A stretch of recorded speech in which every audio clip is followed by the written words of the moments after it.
entzun dugun diskurso horrek bere aitak ere berdin egin zezakeen.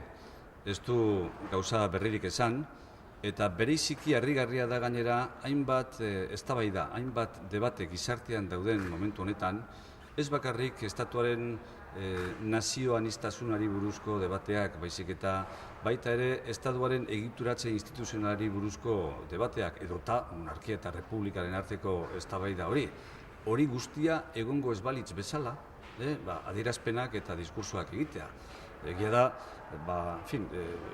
erakunde bat dela, eta bere jarraipena izan behar duela, bermatu behar duela, hori inok ez du ukatzen, baina momentu berrietara bagoaz, nahita ez uste du nik, momentu hoien berri eman behar zuela, eta nolabait edo beste, haize berriak, mezu berriak eman behar zituela, eta horrelakorik ez dugu orain arte behintzat ikusi.